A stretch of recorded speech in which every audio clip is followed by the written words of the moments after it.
My name's Ella Jean, and I want to go over the books that I read in 2024. I started ranking them this year. I have a complicated history with reading. And I know, as a writer, you should always read, and that makes it really weird that you have a complicated relationship with reading. But for so long, writing was my way of coping. And reading didn't fill that niche. So I just didn't read as much as I wanted to. And since this is the year that I got back into it, I went ahead and ranked all the books I read. I completely read 33 books. And then I did not finish 4 more than that. I don't want this to be a big, trashing video, so I really won't get into the ones I didn't rank high. I got back into reading on Kindle, and while there are wonderful books on Kindle that are free or for cheap, there are also some questionable ones. We'll just describe the bottom of the list later. But I want to start on a high note. The best book I read this year was The Night Circus by Erin Morgenstein. I actually, during my process of slowly getting back into reading, 2 years ago I read The Starless Sea, and it was one of the first books that I just read straight through over a couple of days. Didn't get the same experience with The Night Circus, mostly because I was in school at the time and college classes kick your ass, but I got the same feelings. The Night Circus is absolutely beautiful. You will go through so many emotions, and while I don't always get a lot out of literary books, this is a book that I can get a lot out of. It's about the process of creating and what creating means to you as a person and how that can be corrupted, and it's magical. You'll always get with the magical angle. I'm not doing full reviews, mainly because I have never done them before, and really went into this video with no notes. Yeah, Night Circus tops the list. Though it's followed closely by Zombie by Audre Lorde. I read this book for a class. This was not a book I would have ever sought out. Audre Lorde is a poet, and it's not a fantasy book. It's called a biomythography. Let me tell you, it is beautiful. And if there's one book I will force people to read from this list, Zombie is it. I finished it and texted it to my best friend. I have given the book to my mom. It is just a fantastic book. It follows the life of Audre Lorde as she goes through being a queer black woman and all the struggles that comes with it, and also all the love and beauty that can come out of it. They're weighed in equal parts, and they're talked about in the same breath. Oh, let me tell you, it was a fantastic read, and I highly, highly recommend it for anyone who just enjoys literature and enjoys the act of reading and understanding. Even if you go oh, autobiography, not really my thing. This is not an autobiography. Biomythography. Beautiful. Fantastic. Wonderful. Read it. Just take my word for it and read it. Zombie and The Night Circus, I both actually read towards the end of the year, which could have influenced their position, and I completely recognize it. I will never claim to be an unbiased source. I am biased as fuck. However, what has clung to a high position this entire time is Legendborn, Tracy Dion. Let me tell you, it is a fantasy book unlike what I've ever seen. It is grounded in our world, takes on the colonist view of magic and how it's been taken over and not allowed to return to the earth and commodified. And second book's out, blood marked, I'm pretty sure. I will be eventually getting a hold of it and reading the entire thing through. But I may want to wait till the third book comes out. I mean, let me tell you, Legendborn left on such a note that, like, I'm scared Bloodmark will leave me on a note, and I don't know if I can stay on that note for too long. You know, when you just want to consume the whole series at once. Okay, getting into books that I found on Kindle that, like, slap and need to be read. I don't care if you're like, oh, Kindle. No. The Lamplight Murder Mysteries. I've read the first 2 books. I think the 3rd is already out. I just haven't gotten to it yet. Yes. The first one is Murder at Spindle Manor. Second is Murder on the Lamplight Express. I have never found, y'all, whenever we get into mystery fantasy, those 2 genres blended, I often find that the fantasy trumps the mystery elements. Like, it's not a true murder mystery. It's usually the fantasy subverts the murder mystery. This is straight up fantasy murder mystery. This woman, Murder at Spindle Manor, which I believe placed 5th or 6th on my list. Oh no, she got bumped down. Nothing against her, just other books. Murder at Spindle Manor follows a hunter of magical monsters trying to hunt down a monster, but in order to do it, she ends up stuck in a murder mystery plot, and she fully leans into the murder mystery plot. It's not like, oh, I'm just gonna use magic to cheat. No, the magic actually gets left way to the end, and you almost forget you're reading that she's a monster hunter and not a detective. It is beautiful. There's lore in this world that I've yet to fully uncover. There's these giant gods and goddesses that just roam, and it all feels so real. Murder at Lamplight Express. Murder mystery. Add in a ghost element, and also still keep the leading heart into mystery. The ghost is just another suspect. There's also a Frankenstein situation going on. Just another suspect. You know, just as it is, it's a fantasy world fleshed out, though, with mystery novels. It's beautiful. It's by Morgan Stang, and y'all need to get on it. If it would have ranked higher, but I'm not usually a mystery girl, so got bumped down a little bit by the other, like, closer to fantasy books. Still, fantastic, funny, witty, beautifully written with incredibly deep lore.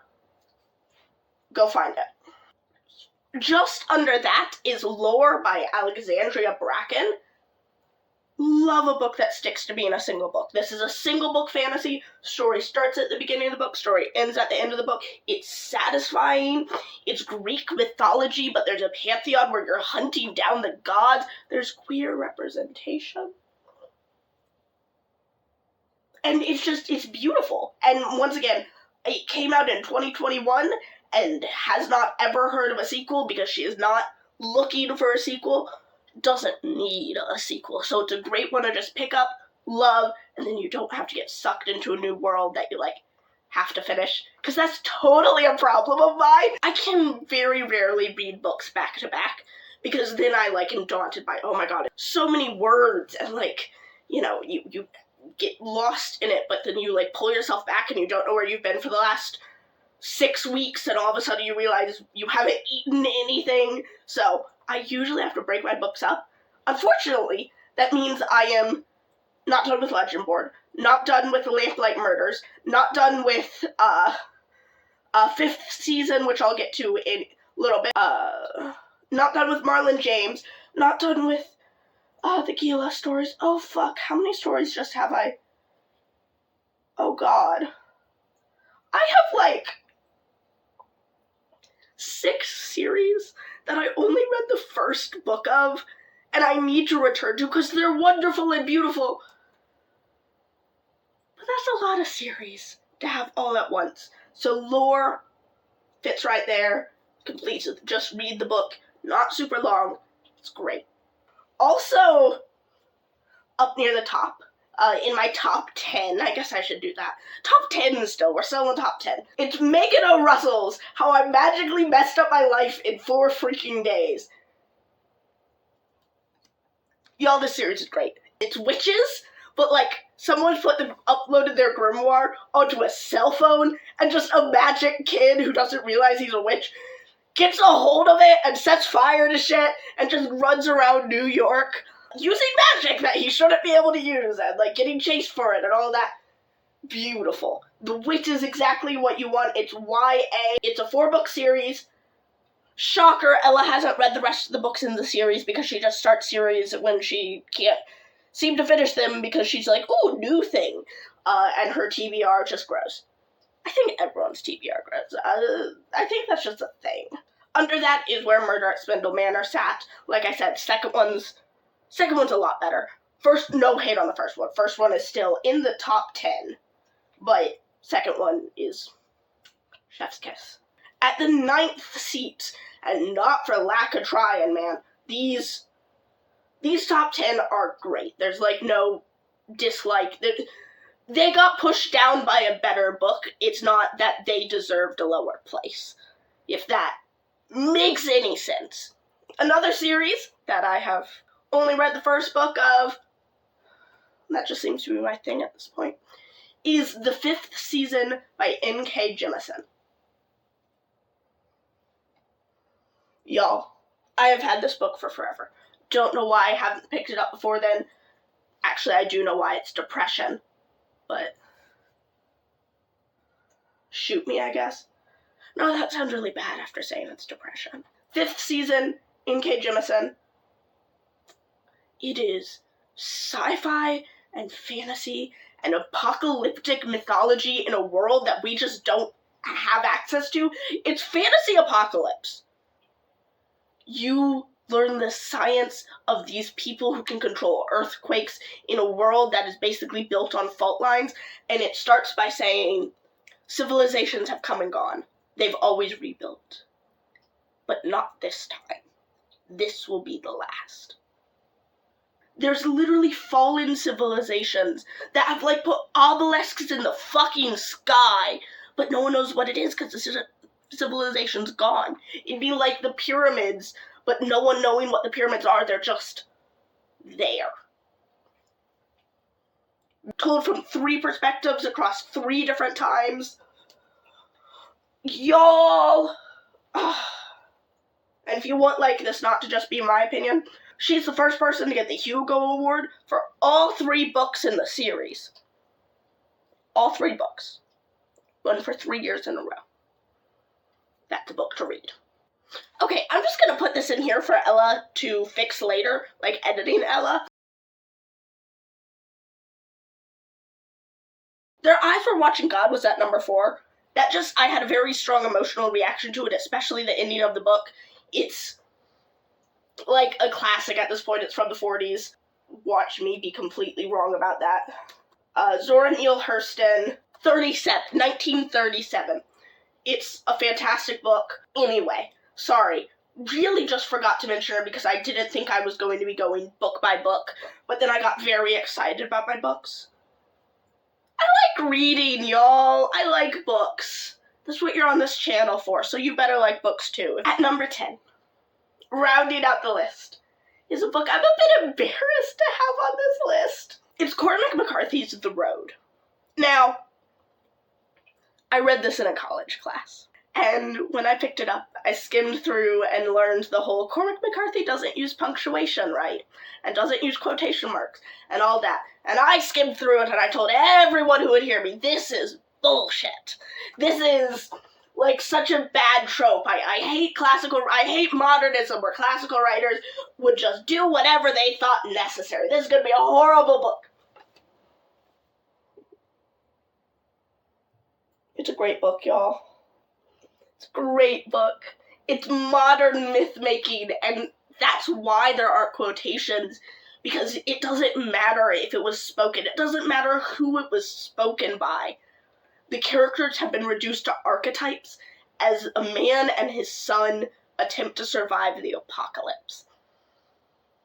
And it's just how they cope. And fuck edgy Ella, who was like, I'm better than this book. Because no.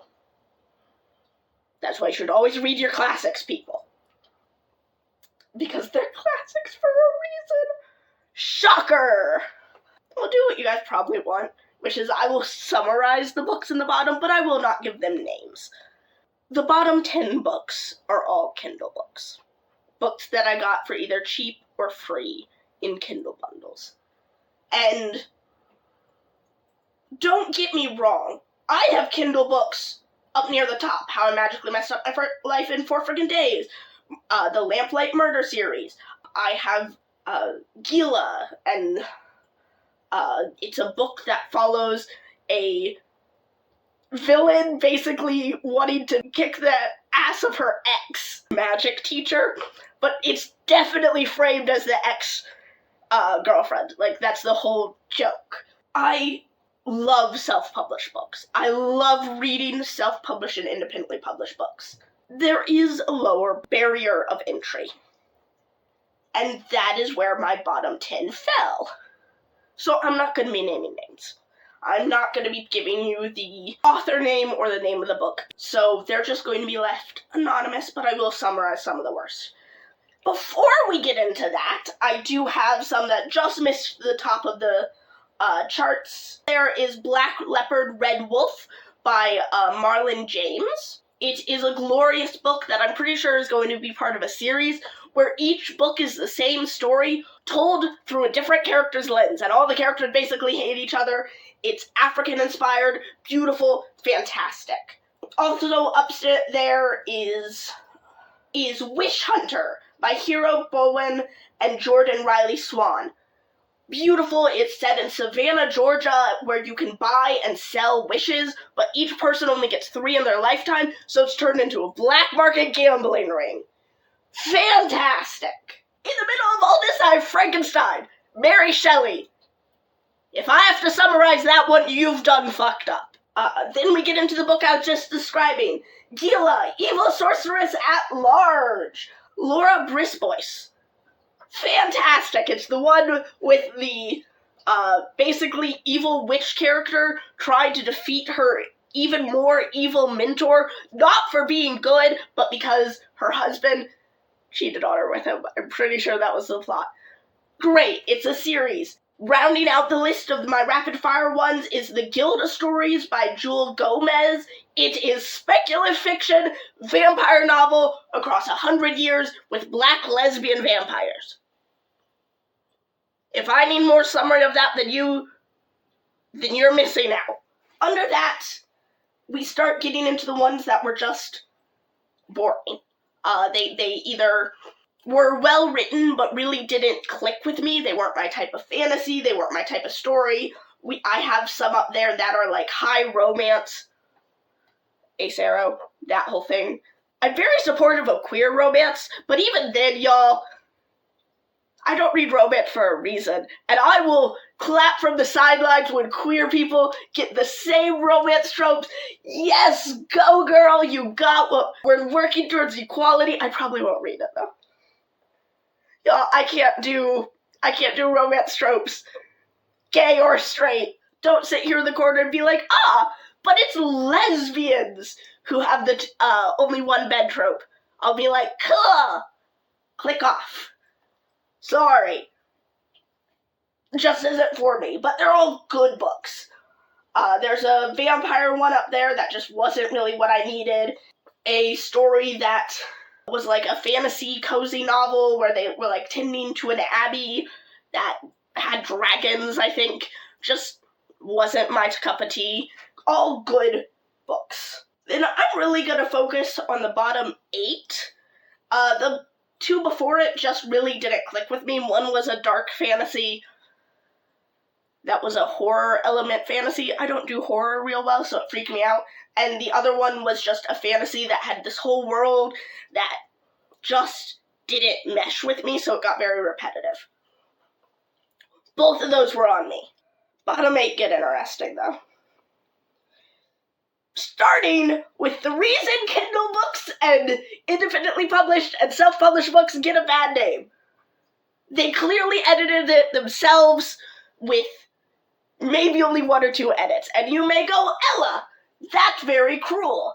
And I say, actually, it's not. Because it's a story where they're trying to get force, very typical fantasy, trying to get 4 stones from different areas of the world to, like, save their world. Like, that sort of book. And I could get behind that book. They only showed them getting 3 stones.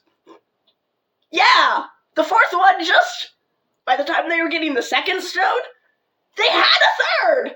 And they referenced the 3rd. And they talked about getting it from the fire. I think it was an elemental thing. That wasn't in the book.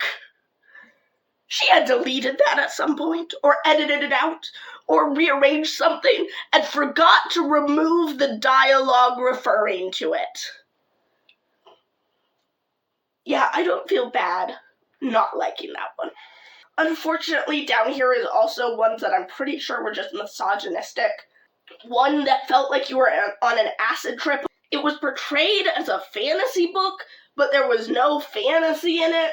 It was just this guy's imagination as he roamed through life and realized that all of the women around him sucked and didn't deserve him. Not for me. Then you get into 2 really weird short stories. Short stories don't usually do it for me, but these were odd. Trying to twist tropes on their head odd and just lost the point of the trope entirely. Like trying to twist the, oh, they're not really evil, but in order to make it them not really evil, it was something that you couldn't have predicted. They thought the box was eating people, and people would go into this box and these things would be produced, and this guy was watching it, and the people would never come out, just these things. And he was like, obviously the box is evil. And it's all set up to be. Obviously the box is evil. The box was reducing the people's sickness into the things that were coming out, and the people were actually fine. They just appeared back at home. But we couldn't have known this because you never saw any of the people back at home. So it was literally just kept away from us to fit the twist, which is not a fun way to read. Audience should be clued into the twist. The way I write twists is 1/3 of the really dedicated audience will guess the twist before it happens. And you know what? Then it's so fucking satisfying that you were right. And 2/3 of them will read to the end and go, holy shit, that twist was amazing. 1/3 of those will reread the book and go, oh my god, it was set up from the beginning. That's a good twist. Not just twisting for the sake of being different. And obviously there can be some of those in a book. It's really hard when a short story, because you can only really have one twist. And I really think you should lean toward the ones that are better set up. We get into another misogynistic one. Whoa, man. I read the entire thing. I spent the entire book trying to mark down, is this satire? Or is he a prick? His character was like Artemis Fowl, mysterious and smart, but with like magic instead of science. And like, oh, I'm so smart. And the girl was falling over him, and the girl was love struck, and all this, like, to the point where I seriously thought the punchline was gonna be the character is a misogynist, and like the whole thing was him realizing, oh fuck, I'm a horrible person. That didn't happen at the end. He was like satirically a misogynist, like pushing this woman away, even though the woman only saw him, and he was the best thing in the world, and all this, but he just like kept her at an arm's length and was like, I'm brooding. Y'all see I don't really jive with romance tropes, right? The bottom 3. 1. A really bad post-apocalyptic story where not only did I guess they're killing the people, basically people were being raised on a farm-like environment, and no one knew what happened to the people. I get it. I was just talking about twists needing to, like, you can sometimes piece them together, you can all this. That was the only twist that they had. They eat the people. That's become a trope at this point, just like raising humans for slaughter.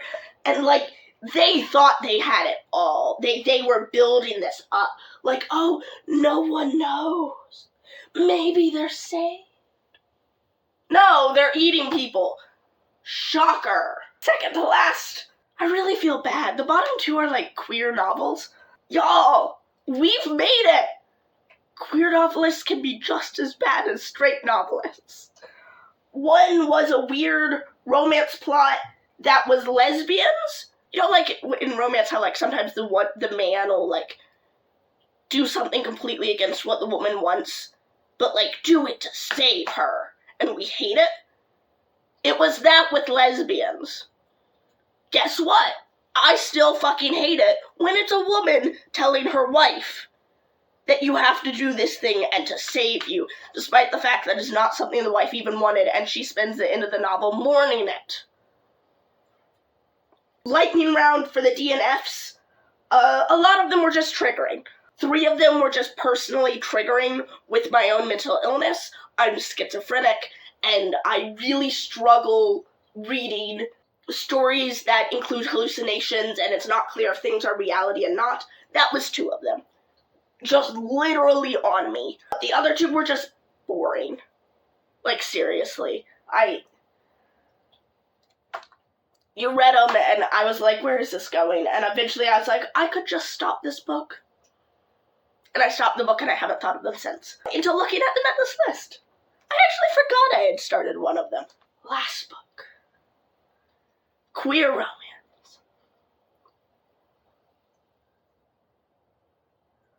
They're people being shipped off to an island to fight gods. Great. Fun. Then one of these kids usurps the god, and now people are being shipped off. The gods are sending people to his place to try to kill him, and he's realized that he's just created the cycle of violence that he was a part of all over again. Sounds like a great plot. When I tell you, they skipped over every conflict point. They skipped over every single bit of conflict. You know, the gods and this boy must have fought at one point. They reference them fighting. Nope, we got a time skip 10 years later when he's on the island. This kid must have hurt these people that were coming to this island that were now trying to fight him. How is he stopping it? We just get time skips where we jump past where he's arguing with the people in exchange for them moping around about the fact that they argued. Conflict's part of a book, y'all. Look. I get that being an author and writing a book is a big dream for a lot of people. It's a dream for me. There are books on this list that were independently or self-published that were fantastic. You gotta edit your books, y'all. You have to edit your books. And if you can't edit your books, you gotta pay for an editor. It's one thing to post these on free sites, to post these musings on fanfiction and free sites, and as short story collections that you can just post online. I support that 100%. I support writing being a hobby. If I have to pay money for your book, or generally pay money for your book. I got a lot of these at like a Christmas bundle deal, but they now charge 99 cents to a couple dollars. And your book has not been edited. Y'all, that's why we get a bad name. If it's a product for consumption, which includes books, there has to be some sort of standard towards it. We're wanting to inspire people to read. Reading can change lives. It can open doors. A lot of these books did for me. Night Circus and Zami and Murder at the Lamplight Express. Those are beautiful books that have inspired me to write, that has changed and influenced my style. But people are gonna get turned off by some of the other shit that's out there. I don't want, as a community, us to lose readers to it.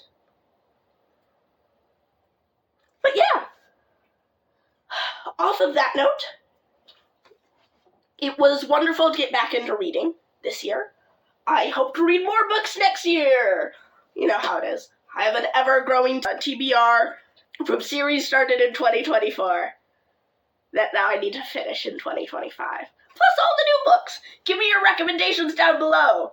Thank you all for being here. I hope we can build a community together. Community of writers and readers. Inspire the world. See you later.